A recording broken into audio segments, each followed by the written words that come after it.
y'all doing today? It's me. And yes, I decided to watch Lesbian Space Princess not only the other night, but I also watched it last night with my mates. And I can safely say that it is the worst movie I have ever watched in my 18 years of living. And it's not only the worst movie I've ever watched, it is also the worst piece of media I have ever consumed. I am being so dead ass with you. Do not watch this, please. Just watch this video and get out. I am not putting any spoiler warnings in this because I don't want you to watch this movie. I just want you to hear what I have to say. But if you somehow want to actually want to watch this movie, then pause here, go watch the movie and come back. It is absolutely dreadful, and I cannot wait to absolutely slander the absolute shit out of this movie because I have watched this movie twice, so I know every single minute detail up and down. Not like that deep, I don't know about the little fucking secret Easter egg dildo horsecock that you can only see on one frame. No, I just know the story up and down, and I've just noticed some small details as I've watched it twice. The only reason I watched it a second time is because I was with 5 of my mates, and it was really funny. It was enjoyable to be with my mates, but it was just not enjoyable to watch the film. Alright, so before we get into this little rant, disclaimer, this is not a homophobic rant, transphobic rant, whatever the fuck's in this movie, phobic, whatever that you expect. I am not an edgy 13-year-old boy who's just gonna say, oh my god, it's gay, so it's bad. No, I genuinely think this is just a really terrible movie, not because it's lesbian or anything. Anyways, without further ado, let's just get into slandering this movie. So my first point on why this movie is genuinely so bad is it has the most shallow and uninteresting plot I have ever seen in a movie. While maintaining being uninteresting, the plot is also diabolical at times. This plot is from the depths of the Israeli government. You could probably find this plot in their documents. Fun fact before we get into more detail, this was manufactured in my home country, Australia. So I am in driving distance of whoever fucking made this shit. So if you want me to go find them, guys, you can DM me, we can figure something out. So the movie starts out with a little, introduction of 2 characters that are important in the movie. Syra, who is, as in the title, a lesbian space princess, and her girlfriend for 2 minutes of the film, but for the rest of the movie, ex-girlfriend Kiki. The plot starts off with Kiki breaking up with her after seeing her stalker material fucking scrapbook of their relationship that lasted for 2 weeks. I honestly can't even blame Kiki for leaving fucking Sarah, because if, someone made a fucking scrapbook of our 2-week relationship to celebrate, I'd be like, you're a bit of a stalker, you're like Joe Goldberg. I feel like a scrapbook with, memories and shit would make more sense if it was, 1 year. Or even a couple of months. 2 weeks is insane. But who cares, because nothing in this damn movie makes sense anyway, because, well, nothing is accurate anyway, so it doesn't really matter. So Kiki breaks up with her, and then Kiki gets kidnapped by the villains, and you want to take a wild guess what the villains are? The straight white malians. The straight white fucking malians. Just a nod to make straight white males the villains. I'm not offended by this whatsoever. People are getting offended by straight white malians being the villain, but I don't really care. In fact, we'll talk about this in depth later, but the straight white malians are actually the most tolerable characters in this movie. I'm being so dead ass. So the straight white malians kidnap Kiki, and they hold her hostage by, threatening to dip her in an acid pool. So they use her as bait for Syra, who can, create a Labrise from her. Yeah, well, I don't want to talk about that. They need a Labrise to power a fucking chick magnet because the straight white malians are chuds. As fucking Syra is informed about this, she goes on the most fucking cliche space quest to go save her ex-girlfriend, and on the way she obviously encounters some things. Like every fucking intergalactic journey movie, she crashes somewhere and then she meets a bitch named Willow. The thing is, Syra can't really summon her Labrise, so Willow and Syra have to end up going to this club that is hosted by some transgender blacksmith called Blade, and as they move on, Syra gets her Labrise, and on the way to Syra saving her ex-girlfriend, Syra and Willow fuck. In fact, let's take a moment to pause about this whole scene, the Syra I have a crush on you scene, because it is single-handedly the worst fucking scene I have ever seen in any media narrative. It is absolutely dreadful. That song was about you. I got that. And it's on you. My crush is on you. Specifically you, Sarah.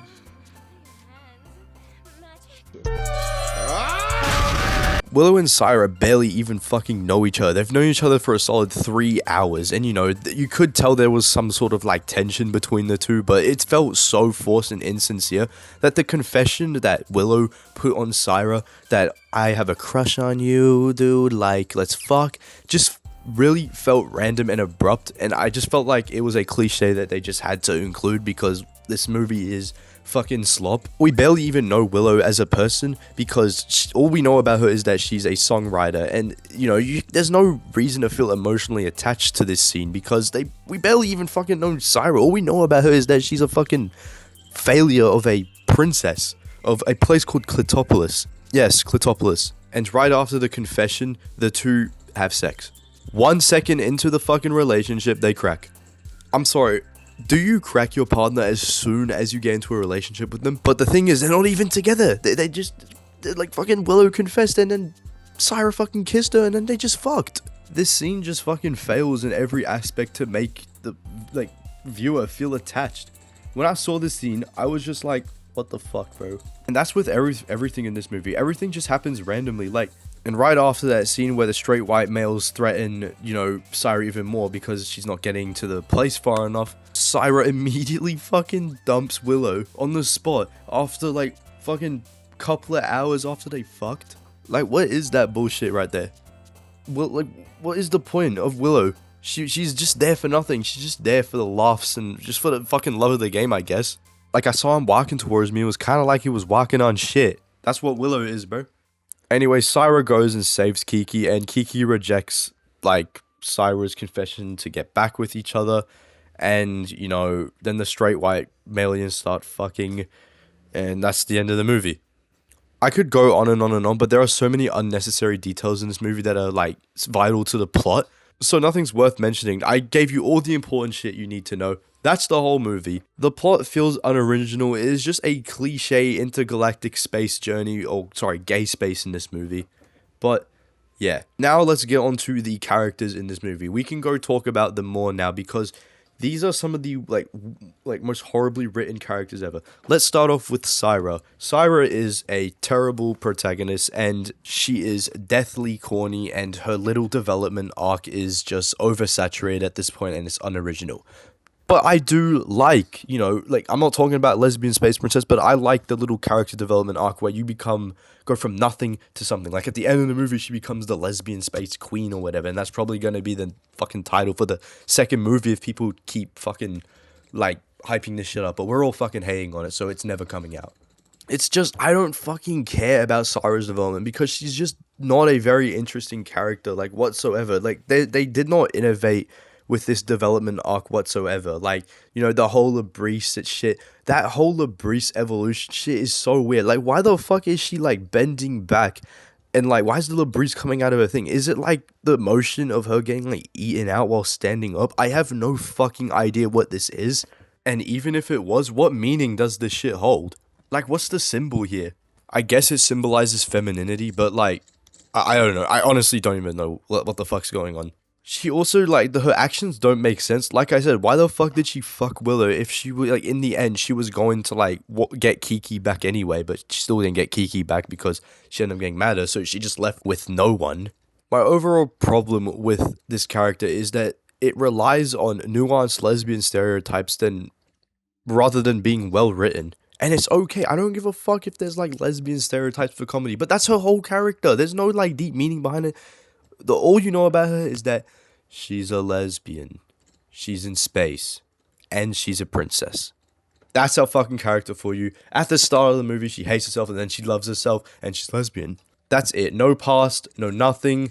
Her, like, traumatic past is laughable. Worst protagonist I have ever seen. Willow is nothing. She's just there for the fucking love of the game, like I already mentioned. She shows up, she walks with, like, fucking Syra for a bit, fucks her, then leaves because Syra is a very weird character. Willow is one of the cause of the worst part of the movie, and that is the, like, overuse of the fucking song. Like, if you want this shit to be a musical, just make it a musical. This shit isn't a musical. There's no single solo for any other character but Willow. Like, I guess like they discovered, I guess whoever, like the people whoever like who made this film discovered that one of their employees can play guitar and sing, so they're like, yo, let's just put like overuse the shit out of that in our movie through this buns ass character who looks stupid as well. We know nothing about fucking Willow. We know nothing. She's just here for no reason. She doesn't, her presence doesn't make sense other than to be a archetype to Kiki. A better alternative to Kiki for Syra, but Syra doesn't take that opportunity and decides to get rejected twice, bro. It's really fucking ridiculous. Otherwise, Willow is hollow. Damn, that was smooth. Now Kiki, I haven't really talked much about Kiki, but she's also a really shit character. Like Willow, we don't really know much about her. We know slightly more about her, but she's basically like a tomboy lesbian. She's one those lesbians that like end up looking like a guy. She's the stereotypical short-haired lesbian, basically. I think she's a bad character, but out of all the lesbians in this movie, she has to be the best one because she is somewhat tolerable. But like, she's still fucking annoying and lazily written and just cliche coded. And now let's get on to the last but not least, straight white malians. Like I said, these guys are definitely the best part of the movie, but it's not for a very impressive reason. It's just that they're so, like, dreadful that you can actually fucking laugh at them. They're like, basically, you honestly think they're inspired by this image, the three soy jacks, because they are three chuds who play Magic the Gathering, talk about Reddit karma, and honestly, just watching them, it's honestly kind of funny. I know this is gonna, like, give a lot of people speculation, like, oh, of course the only character Ricky likes in this movie are fucking straight white males. No, I don't give a fuck. They were just genuinely better written, and I have seen people all over the internet say that these are the best part of the movie. Even, like, lesbians admit it. It doesn't matter. I don't care about who you are, what gender you are. If this movie was gay space king, I would still praise the fucking straight white woman or whatever the villain would be in that movie. But the thing is, the straight white malians rely on a modern term called realistic dialogue slop. Just watch this scene, for example. Bro, I said kill the lesbian, not the thespian. What the heck, bro? You can hear they sound Yes. the same. I understand. I mean, I know this isn't my argument, but I'm pretty sure you said thespian. I don't think I did. When I say kill the lesbian, I'm talking about... See what I mean? The writers just rely on what they would actually say in this situation rather than trying to write like an effective script. But like I said, these guys are really funny, and I actually kind of laughed when they just started kissing at the end because I feel like that's what everyone wanted them to do. Another character that was tolerable was the spaceship guy, because he was just telling everyone to shut the fuck up the whole time, which is every viewer of this movie who isn't controlled by a drone. Then we've got Blade, and she just shows up for like 5 minutes to like try to steal I keep forgetting her name, Syra's Labrise, and she just dies. So yeah. But yeah, that's pretty much all the characters for the most part.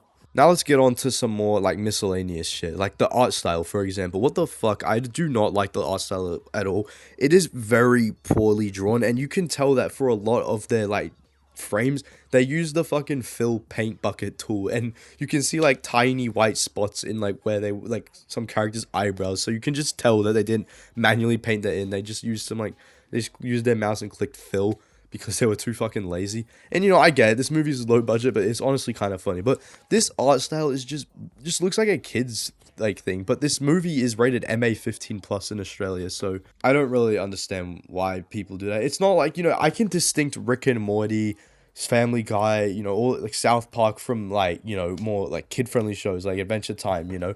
You can, this just shit just looks like a kid's film. I honestly thought, like, when I first like found out about this movie, I thought it was going to be like PG or M because of like the art style, but no, it's MA 15 plus. In fact, actually, let's get on to that. I just said the art style is bad, but why the fuck is this movie MA 15 plus in Australia? Because there are full-blown titties in this movie. If Grand Theft Auto 5 is R18 plus, then this shit should be too. Grand Theft Auto has violence, Lesbian Space Princess actually has gore, GTA has tits, and there's like, you know, the strip club, whatever. There are full-on tits in Lesbian Space Princess, and there are like almost like visible sex scenes in this movie as well. In GTA, you just see the car moving. It's very misleading. I don't know what, like, maybe the Australian classification board just decided not to watch this movie. And honestly, I can't blame them, but this movie should be R18 so less people can watch it. But anyways, I think it's time to wrap things up here. Let's get on with the conclusion. So, in conclusion, Lesbian Space Princess is unfunny, corny, bad representation for lesbians and homosexuals, awfully written, has terrible characters, and is honestly what is wrong with modern media. There's all these cool little effects, there's this quirky, all this bullshit, but there's no substance whatsoever.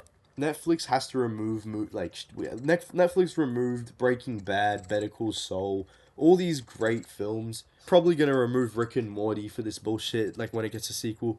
Because I know damn well this shit's gonna get a sequel because of all the hate that's going around it and, like, people watching it. It's clout. They just, they're gonna make a sequel just to get more clout. And when they make that sequel, I am fucking watching it day one to slander it. I have a Netflix subscription, even though I watched this movie illegally out of disrespect, and also because, like, my mum changes her Netflix password. And listen, I want to say this again because I'm afraid people are gonna get this idea. You only hate this because you're homophobic. Oh my god. I am not homophobic. I may be a straight white man, but I love everyone. Like, if you're cool, I'm cool, we cool, okay? I don't give a fuck that this is about lesbians. This is, like, it puts down straight white men. I don't care. It's a movie. Who the fuck cares? In fact, I know, lesbians hate this movie. And my sister hates this movie too. She watched it before me, and she fucking hates it. All of my friends hate it. All 5 of us hated it. I gave it a 1 out of 10. My other friend gave it 0. My other friend gave it 0. My other friend gave it 0. And my friend gave it a 2 because of the straight white millions. He just loved them. But yeah, this movie is just really terrible. And honestly, I don't recommend watching it sober or alone. If you want to watch this movie, go down some Jack D, or, have a fucking, like, roll up a joint and smoke it. Like, suck that shit into your lungs and blow it out. Because you need to be on something or with someone while watching this shit. I had to watch this shit fully sober because I don't do drugs. I do drink, but I'm not drinking on a random Wednesday night when I have, like, school the next day. Just please don't watch this movie. It is terrible. And I think that's enough from me. Thank you guys so much for watching this video. I don't know if this video is going to blow up, but if it does, I might make some more videos. But yeah, see ya.